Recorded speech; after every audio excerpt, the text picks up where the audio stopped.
Junior College, IIT, JEE, NEET Academy, Seat Guarantee Program.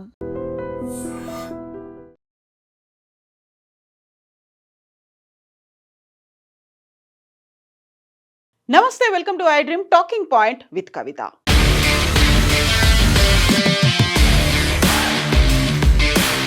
Air India విమానం Boeing 787 dream liner crash తర్వాత AIB report తన 15 పేజీల report ఇచ్చిన తర్వాత రోజుకొక అంశం రోజుకొక వార్త తెర మీదకి వస్తున్నాయి.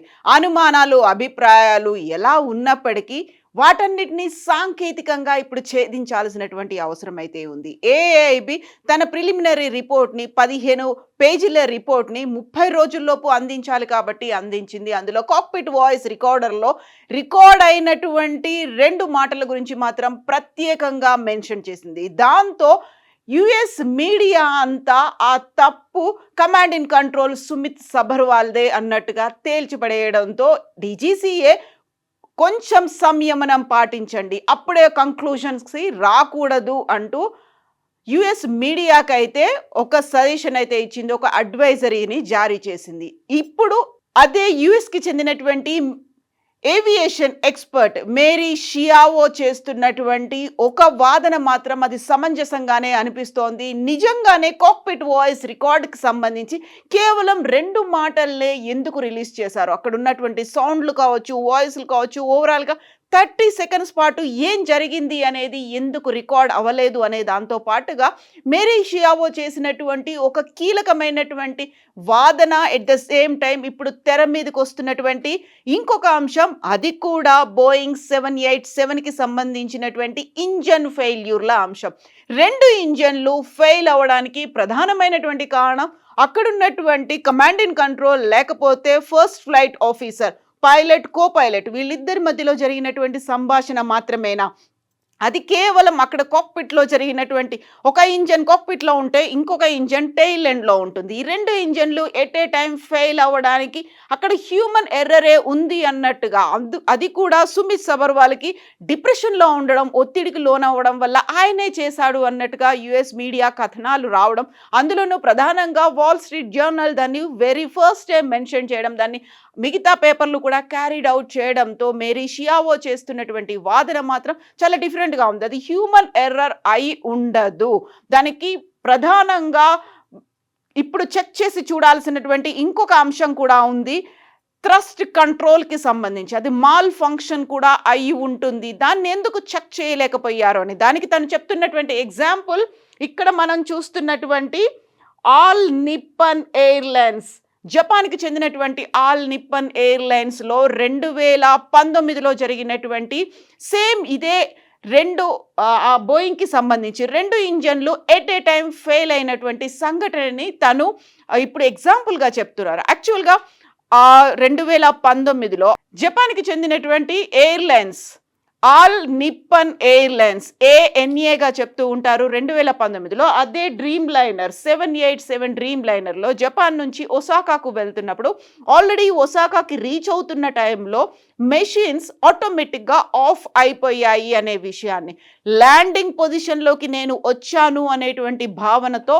ఆ మెషిన్స్ అనేవి, ఆ ఇంజన్స్ అనేవి స్విచ్ ఆఫ్ అయిపోయాయి. అదే సంఘటన ఎయిర్ ఇండియా అహ్మదాబాద్లో కూడా జరిగి ఉంటుంది అనేది. వాటికి ఆటోమేటిక్గా స్విచ్ ఆఫ్ అయ్యేటువంటి ఒక కెపాసిటీ ఉంటుంది. ఆ టైంలో ఈ ANAకి సంబంధించినటువంటి డ్రీమ్ లైనర్ ల్యాండింగ్ టైంలోనే అది నేను ల్యాండ్ అయిపోయాను, నేను ఇప్పుడు ల్యాండ్ మీద ఉన్నాను అనే భావంతో 2 ఇంజన్లు ఆటోమేటిక్గా స్విచ్ ఆఫ్ అయిపోయాయి. చివరికి అక్కడ ఉన్నటువంటి విమానాశ్రయ అధికారులు దాన్ని ఇతర వాహనాలతో రన్వే మీదకి ప్రాపర్గా తీసుకురావాల్సినటువంటి సిచ్యువేషన్ అనేది 2019లోనే ఏర్పడింది. దాన్ని ఎందుకు మనం గుర్తు చేసుకోలేకపోతున్నాము? ఇక్కడ మాన్యువల్గా హ్యూమన్ ఎర్రరో లేకపోతే ఇంకోటో జరగడానికి లేదు. ఎందుకంటే అదంతా ఈజీగా కాదు, చాలా జస్ట్ లైక్ దట్ ఊరికే బటన్ ఆఫ్ చేసి ఆన్ చేసినట్టుగా కాదు అనేటువంటి మాట చాలా క్లియర్గా మేరీ షియావో చెప్తున్నటువంటి మాటను బట్టి చూస్తే మళ్ళీ దాన్ని ఒకసారి ఇన్వెస్టిగేషన్ ఇన్డెప్త్ అనాలిసిస్ చేయాల్సినటువంటి అవసరం అయితే ఉంది అనేటువంటి వాదన వినిపిస్తోంది.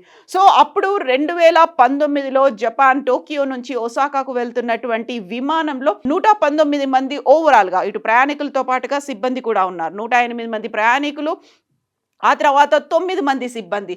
118 మందికి ఎలాంటి హార్మ్ జరగకుండా, ఇంజ్యూరీస్ లేకుండానే ల్యాండ్ అయ్యారు. దీనికి కారణం 2 ఇంజన్‌లు ఫెయిల్ అయిపోవడం అనేది. ఆ 2 ఇంజన్‌లు కూడా ఆఫ్ సిట్యుయేషన్‌లోకొచ్చాయి. రన్ ఆఫ్ మోడ్‌లో ఉన్నాయి.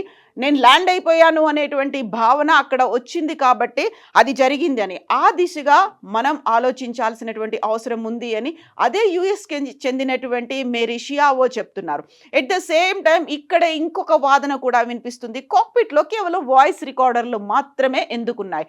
వీడియో రికార్డర్‌లని ఎందుకు పెట్టలేదు అనే వాదన ఇప్పుడు సరికొత్తగా వస్తోంది. డీజీసీఏతో పాటుగా మిగతా ఎయిర్‌లైన్స్ కూడా ఆ దిశగా ఆలోచనలనేవి మొదలుపెట్టాయి. ఇక్కడ కాక్పిట్ వాయిస్ రికార్డర్ అనేది ఉంది. అక్కడ ఏం మాట్లాడుకున్నారో అనేది తెలిసినప్పటికీ ఆ 30 సెకండ్స్‌లో ఏం జరిగింది అనేది మొత్తంగా వివరాలైతే అందించలేదు. అదే కనుక వీడియో పొజిషన్ అనేది ఉంటే, వీడియోను కనుక అక్కడ పెట్టి ఉంటే ఆ వీడియో కూడా బయటికి వచ్చేది కదా! ఏం జరిగింది అనేది తెలిసేది కదా! టెక్నికల్‌గా ఏదో స్నాక్ జరిగింది. టెక్నికల్ ఇష్యూస్ వచ్చాయి కాబట్టే అది ఆఫ్ అయిపోయింది. అంత ఈజీగా దాన్ని ఆఫ్ చేయలేరు. దాన్ని పైకి పుల్ చేసిన తర్వాత మాత్రమే ఆ బటన్‌ని ఆన్ చేయాలి, లేకపోతే ఆఫ్ చేయాలి. అంటే దానికి సంబంధించి 3 రకాల సౌండ్స్ అనేది ఉంటాయి. ఫస్ట్ బటన్‌ని పైకి లాగిన తర్వాత వచ్చేటువంటి ఒక సౌండ్, దాన్ని పొజిషన్‌లోకి తీసుకోవడం, ఆన్ చేయడం అనేది. సో, ఇవన్నీ చేయడం కూడా అలా ఫ్రాక్షన్ ఆఫ్ సెకండ్స్‌లో అంత ఈజీగా జరగదు అనేటువంటి మాట ఇప్పుడు ఏవియేషన్ ఎక్స్‌పర్ట్స్ చెప్తున్నారు. సో, దీంతో పాటుగా థ్రటిల్ కంట్రోల్ మాల్ ఫంక్షన్ అకామిడేషన్ దీన్ని కూడా చెక్ చేయాల్సినటువంటి అవసరం ఉంది. కేవలం బ్లాక్ బాక్సో సివిఆర్ను మాత్రమే ఎందుకు చెక్ చేస్తున్నారు అనేది. ఈ థ్రటిల్ అనేది అక్కడ ఒక సస్పెన్షన్ పెడల్ లాగా పనిచేస్తుంది, యాక్సిలరేటర్ లాగా పనిచేస్తుంది. ఒకవేళ అక్కడ ఉన్నటువంటి ఇంజన్స్ కనుక ఫెయిల్ అయిపోతే, అక్కడ పనిచేయలేదు లేకపోతే ఆఫ్ అయ్యాయి అనుకుంటే, ఇది మాన్యువల్గా దానికి కావలసినటువంటి సపోర్ట్ని ఇస్తుంది కాబట్టి, ఒక పెడల్ లాగా పనిచేస్తుంది కాబట్టి దాన్ని చెక్ చేయాల్సిన అవసరం ఉంది కదా అనేటువంటి ఒక వాదన మేరీ షియావో తీసుకొచ్చారు కాబట్టి దాని మీద కూడా ఫోకస్ పెట్టాల్సినటువంటి అవసరం అయితే ఉంది. ఫర్ నౌ ఇప్పటికైతే రోజుకు ఒక అంశం తెర మీదకి వస్తోంది కాబట్టి అక్కడ సివిఆర్ లో వచ్చినటువంటి వాయిస్లు విన్నటువంటి వాయిస్లు పైలట్ కో పైలట్ మాత్రమే ఒకరు ఆఫ్ చేశారంటే లేదు నేను ఆఫ్ చేయలేదు అనే మాట. దాన్ని బేస్ చేసుకుని అక్కడ వాళ్ళు ఆన్ చేయలేదు, అది మాన్యువల్ గా జరగలేదు కాబట్టి అది ఆన్ లో ఉండాల్సింది ఆఫ్ అయిపోయింది. అది ఆఫ్ చేసావా అని అడిగారు, నేను చేయలేదు అన్నారు. అంటే అది మాన్యువల్గా వాళ్ళు చేసినటువంటి పని కాదు, అంటే ఇంకొక రూపంలో జరిగి ఉంటుంది కాబట్టి టీసీఎంఏను కూడా చెక్ చేయాల్సినటువంటి అవసరం ఉంది అనేది. ఇప్పటిదాకా ఆ దిశగా ఎందుకని ఆలోచించలేకపోయారు, దాని మీద ఎందుకు ఫోకస్ లేకపోయారు? ఇప్పుడైతే సుమిత్ సబర్వాల్కి సంబంధించి అయితే తను చేసినటువంటి మిస్టేక్ వల్లే ఈ ప్రమాదం జరిగింది అనేది. యూజువల్గా ఇలా సూసైడ్ లేకపోతే మర్డర్ అనేటువంటి ప్లాన్ అనేది పైలట్స్కి ఉండకపోయి ఉండొచ్చు. ఇలాంటి ఇన్సిడెంట్ అది ఆల్రెడీ జపాన్లో జరిగింది కాబట్టి దాన్ని దృష్టిలో పెట్టుకోవాలి. ఎట్ ద సేమ్ టైం జపాన్లో అక్కడ ఒసాకాలో జరిగినటువంటిది కూడా 787 డ్రీమ్ లైనర్, అందులో ఉన్నటువంటి బటన్స్లోనే ఫెయిల్యూర్ అనేది ఉంది అనే మాట FAA దగ్గర నుంచి కూడా మెయిల్స్ అనేది వచ్చాయి 2018లోనే. దానికి సంబంధించి అడ్వైజర్స్ కూడా ఇచ్చినప్పటికీ ఫాలో అప్ చేయలేదు. ఎట్ ద సేమ్ టైం ఇప్పుడు యాక్సిడెంట్ జరిగినటువంటి ఈ ప్రమాదానికి కారణమైనటువంటి ఎయిర్ ఇండియా బోయింగ్ 787 డ్రీమ్ లైనర్లో కూడా బటన్స్ని 2019లో ఆ తర్వాత 2023లో చేసినప్పటికీ ఈ టీసీఎంని మాత్రం చెక్ చేయలేదు. అది చెక్ చేసి ఉంటే ఈ ప్రమాదం జరగకపోయి ఉండేది అనేటువంటి వాదన. యాక్చువల్గా ఈ సరికొత్త వాదనలు ఇవన్నీ వస్తున్నాయి కాబట్టి ఇప్పుడు రెస్పాండ్ అవ్వాల్సింది, లేకపోతే దానికి సంబంధించి ఇమ్మీడియట్గా ఉన్నటువంటి మాల్ ఫంక్షన్స్ని ఏదైతే ఫాల్ట్స్ ఉన్నాయో దాన్ని చెక్ చేయాల్సినటువంటి అవసరం అయితే బోయింగ్కి అయితే ఉంది. బోయింగ్ టాటా ఎయిర్ ఇండియా మాత్రం ముందు దీనికి ఒక క్లీన్ చిట్ ఇచ్చారు, అది ఇంజన్ ఫెయిల్యూర్స్ వల్లే అయింది అనేది. ఇంధనం అందలేదు ఇంజన్స్కి, దానివల్లే ఫెయిల్యూర్ అనేది. బట్ ఇప్పుడు సరికొత్తగా వస్తున్నటువంటి వాదనలు, ఏవియేషన్ ఎక్స్పర్ట్స్ వినిపిస్తున్నటువంటి ఎగ్జాంపుల్స్, వీటన్నిటిని బేస్ చేసుకొని ఫర్దర్గా ఇంకా ఇన్వెస్టిగేషన్ అయితే జరగాల్సిన అవసరం ఉంది. ఫర్ నౌ సుమిత్ సబర్వాల్ చేసినటువంటి తప్పు ఏదీ లేదు అనేది మాత్రం వాదన సరికొత్తగా వినిపిస్తోంది. ఒక కంక్లూజన్స్కి రాకూడదు అని డీజీసీఏ లేట్గా ఆయన రెస్పాండ్ అయింది, దానికి సంబంధించి ఒక అడ్వైజెస్ అయితే ఇచ్చింది. But further investigation, in depth investigation ఎప్పటికి వస్తుంది? ఇన్వెస్టిగేషన్ అయితే జరుగుతోంది అనేది ఉన్నప్పటికీ రిపోర్ట్ని ఎప్పటికి బయట పెడతారు? 30 days ఒక టైం లిమిట్ అనేది ఉంది ఒక యాక్సిడెంట్ జరిగిన తర్వాత. కాబట్టి ఏఐబి తన రిపోర్ట్ని బయట పెట్టింది. బట్ ఇప్పుడు ఇన్ డెప్త్గా జరిగేటువంటి దీనికి టైం లిమిట్ ఏదైనా ఉందా? టైం బౌండ్ అనేది లేకపోవడం వల్ల ఎంత టైం పడుతుంది? కంక్లూజన్స్ ఏమున్నాయి? ఓవరాల్గా అయితే హ్యూమన్ ఎర్రర్ వల్ల జరిగి ఉండకపోవచ్చు, టెక్నికల్గానే జరిగి ఉంది అనేటువంటి ఒక వాదన వచ్చింది. కాబట్టి ఆ దిశగా కూడా ఇన్వెస్టిగేషన్ జరుగుతుందా? ఎంత టైం తీసుకుంటుంది? బట్ ఎందుకని యుఎస్ మీడియా సుమిత్ సబర్వాల్ మీదే ఆ పని చేయగలిగింది? బోయింగ్ ఏదైనా పిఆర్ గేమ్స్, పిఆర్ స్టంట్, దానికి లాబింగ్ అనేది చేసుకుందా? మీడియాతో కలిసిపోయిందా? కావలసినట్టుగా మేనేజ్ చేసుకుందా అనేటువంటి డౌట్లు వస్తున్నాయి. యాక్చువల్గా మీరేమనుకుంటున్నారు? ఏం జరిగి ఉంటుందని మీరు భావిస్తున్నారు? కామెంట్స్ రూపంలో తెలియచేయండి. నిజంగా ప్రస్తుతం ఉన్నటువంటి సమాజం దేనికి ప్రయారిటీ ఇస్తుంది?